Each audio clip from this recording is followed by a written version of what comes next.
Hello স্টুডেন্টরা, tuition রুমে তোমাদের স্বাগতম। আজকে আমি ক্লাস 8 জীবন বিজ্ঞানের অন্তঃক্ষরা গ্রন্থি ও বয়ঃসন্ধি চ্যাপ্টারটার প্রশ্নোত্তর নিয়ে আলোচনা করব। তোমরা ভিডিওটা প্রথম থেকে শেষ পর্যন্ত দেখবে, মাঝখানে ছেড়ে দেবে না বা স্কিপ করে করে দেখবে না। এই অধ্যায় থেকে আমি খুঁটিয়ে খুঁটিয়ে সমস্ত প্রশ্নোত্তরগুলো তোমাদের দেব, তোমরা দেখবে, খাতায় লিখে নেবে, মুখস্থ করে ফেলবে, দেখবে পরীক্ষায় কমন আসবে। চ্যানেলটিকে ভালো লাগলে প্লিজ প্লিজ একটা সাবস্ক্রাইব করে দেবে, শেয়ার করে দেবে, যাতে তোমাদের বন্ধুরা দেখার সুযোগ পায়, আর একটা লাইক দিতে ভুলবে না। আর এই পড়াটা কেমন লাগলো তোমরা কমেন্ট বক্সে জানাবে। দেখো প্রশ্ন উত্তরে আসা যাক। হরমোন কি? তো দেখো, জন্মের সময় থেকে শুরু করে যারা মারা যাবার আগের মুহূর্ত পর্যন্ত আমাদের শরীরে মনে নানা পরিবর্তন ঘটে, আর এসব পরিবর্তনের অন্যতম নিয়ন্ত্রক হলো হরমোন। সব প্রশ্ন কটাই ইম্পর্টেন্ট। দেখো, হরমোনের কাজ কি? শরীরের বৃদ্ধি, ওজন, হজম প্রক্রিয়া, রোগ প্রতিরোধ, রক্তচাপ, মূত্র উৎপাদন, ঘাম তৈরিতে, এমনকি হৃদযন্ত্র ঠিক রাখতে সক্রিয় ভূমিকা নেয় হরমোন। ভালো লাগা, মন্দ লাগা, কান্না, হাসি সব আবেগকেই অনেকটা নিয়ন্ত্রণ করে হরমোন। তারপর দেখো, স্নায়বিক সংযোগ স্থাপনের একটি উদাহরণ দাও। পায়ে মশা বসলে মস্তিষ্ক ঠিক খবর পায়। মস্তিষ্ক তখন হাতকে নির্দেশ দেয় মশাকে তাড়ানোর জন্য। হাত তখন মস্তিষ্কের নির্দেশ অনুযায়ী কাজ করে। এই ঘটনাটি স্নায়বিক সংযোগ স্থাপনের একটি উদাহরণ। সব প্রশ্ন কটাই ইম্পর্টেন্ট। তারপর দেখো, বহিঃক্ষরা গ্রন্থি কাকে বলে? নালিকার মধ্যে দিয়ে গ্রন্থি থেকে বেরোনো রস এক জায়গা থেকে আর এক জায়গায় যায়, এই ধরনের গ্রন্থিকে বলে বহিঃক্ষরা গ্রন্থি। যেমন লালা গ্রন্থি থেকে বেরোনো লালারস, পাকস্থলীর গ্রন্থি থেকে বেরোনো পাকরস, অগ্নাশয় থেকে বেরোনো অগ্নাশয় রস ইত্যাদি। তারপর দেখো, অন্তঃক্ষরা গ্রন্থি কাকে বলে? বেশ কিছু গ্রন্থি আছে যাদের কোনো নালিকা নেই। এই সব গ্রন্থি থেকে ক্ষরিত রস সরাসরি রক্তে মেশে রক্তবাহিত হয়ে এক জায়গা থেকে অন্য জায়গায় যায়। গ্রন্থি থেকে ক্ষরিত হয় হরমোন। রক্ত এই হরমোনগুলোকে নির্দিষ্ট ক্রিয়াস্থলে নিয়ে যায়। এইসব গ্রন্থিকে বলে অন্তঃক্ষরা গ্রন্থি। যেমন থাইরয়েড গ্রন্থি। তারপর দেখো, মিশ্র গ্রন্থি কাকে বলে?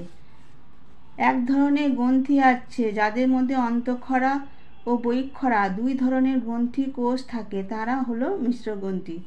তারপর দেখো, পিটুইটারি গ্রন্থি কোথায় অবস্থিত? মস্তিষ্কের মূলদেশে দুটি খণ্ড বিশিষ্ট পিটুইটারি গ্রন্থি থাকে। পিটুইটারি গ্রন্থির কয়টি খণ্ড কি কি? দুটি খণ্ড, যেমন অগ্র পিটুইটারি, পশ্চাৎ পিটুইটারি। তারপর দেখো, পিটুইটারির দুটি খণ্ড থেকে কোন কোন হরমোন ক্ষরিত হয়?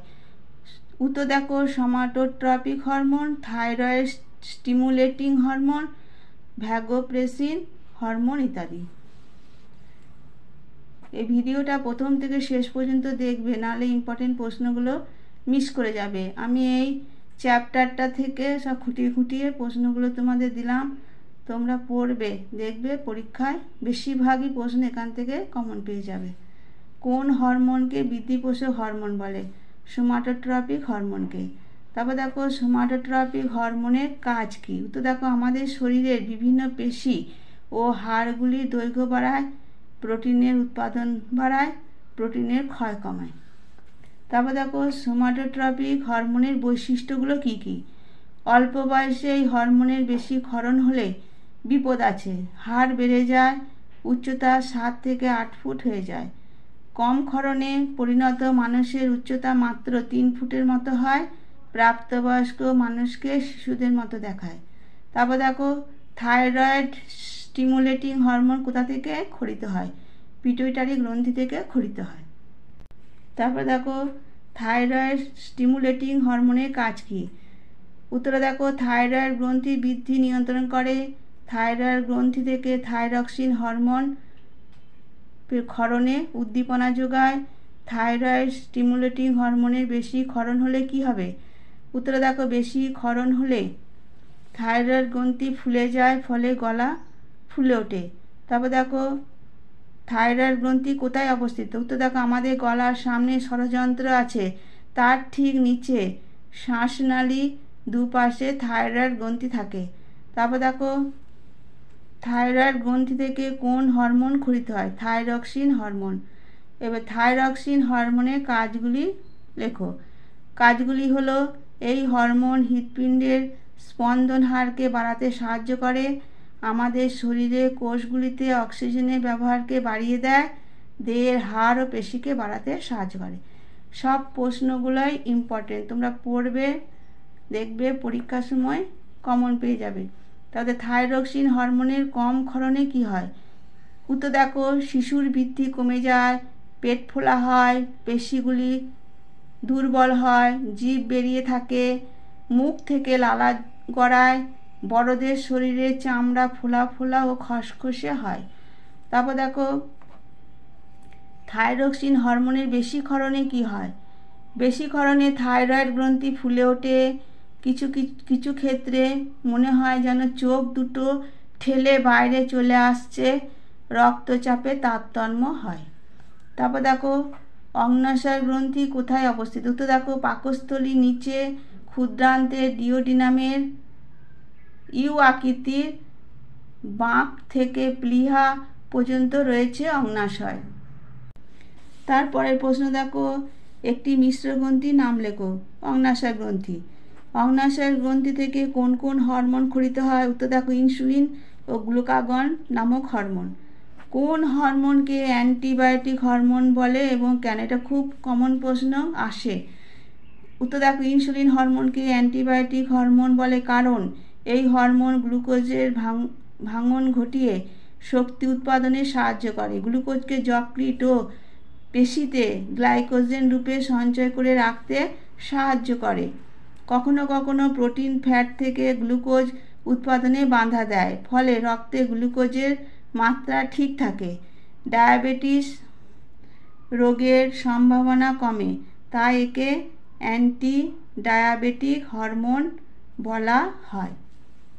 তারপর দেখো ইনসুলিন হরমোনের কাজগুলি লেখো। তো দেখো এই হরমোনের কম ক্ষরণে রক্তে গ্লুকোজের পরিমাণ বেড়ে যায়, ফলে মূত্রের সঙ্গে গ্লুকোজ দেহ থেকে বাইরে বেরিয়ে যায়, কোষে প্রয়োজনীয় গ্লুকোজ ঢুকতে পারে না, বারে বারে খিদে পায়, শরীর অবসন্ন হয়ে পড়ে, রক্তে গ্লুকোজের পরিমাণ বেড়ে থাকার জন্য রোগ জীবাণু সংক্রমণ বাড়ে, হৃৎপিণ্ড, বৃক্ক, চোখের কার্যক্ষমতা কমে যায়। এখানে সব প্রশ্ন কটাই ইম্পর্টেন্ট, সব কটাই আমি খুঁটি খুঁটি তোমাদের দিলাম। তারপর দেখো কোন হরমোনকে আপৎকালীন হরমোন বলে এবং কেন? এটা খুব কমন প্রশ্ন, খুব আসে।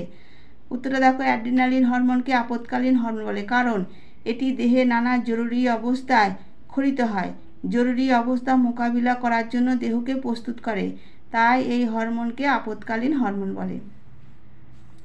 তারপর দেখো অ্যাড্রিনালিন হরমোনের কাজগুলো কি? উত্তর দেখো এই হরমোন আমাদের শরীরে শ্বাসকার্যের হারকে বাড়ায়, আমাদের শরীরের তাপমাত্রাকে নিয়ন্ত্রণ করে, হৃৎপিণ্ডের সংকোচন ও প্রসারণ ক্ষমতা বাড়ায়, মূত্র উৎপাদনকে নিয়ন্ত্রণ করে। এগুলো সব পয়েন্ট করে 1, 2, 3 করে এইভাবে লিখবে, আমি যেমন লিখে দিয়েছি সেইভাবে লিখবে, তাহলে পয়েন্ট করে লিখলে তোমরা নাম্বারটা ভালো পাবে। তারপর দেখো মুন ফেস কাকে বলে? কর্টিসল হরমোনের অধিক ক্ষরণে মুখমণ্ডল গোলাকার হয় ও ফুলে যায়, এই ধরনের মুখকে বলে মুন ফেস। তারপর দেখো কর্টিসল হরমোনের ভূমিকাগুলি লেখো। তো দেখো মুখের ত্বক খসখসে আর ফ্যাকাশে হয়, মহিলাদের মুখমণ্ডলে লোমের অধিক্য দেখা যায়, ক্ষত সারতে সময় লাগে, কম ক্ষরণে হজমের গণ্ডগোল হয়, পেশি দুর্বলতা লক্ষ্য করা যায়। এইভাবে তোমরা 1, 2, 3, 4 করে লিখবে। তারপর দেখো কোন হরমোনকে জরুরিকালীন হরমোন বা সংকটকালীন হরমোন বলে? অ্যাড্রিনালিন হরমোনকে। তারপর দেখো মেয়েদের জনন গ্রন্থির নাম কি? ডিম্বাশয়। ছেলেদের জনন গ্রন্থির নাম কি? শুক্রাশয়।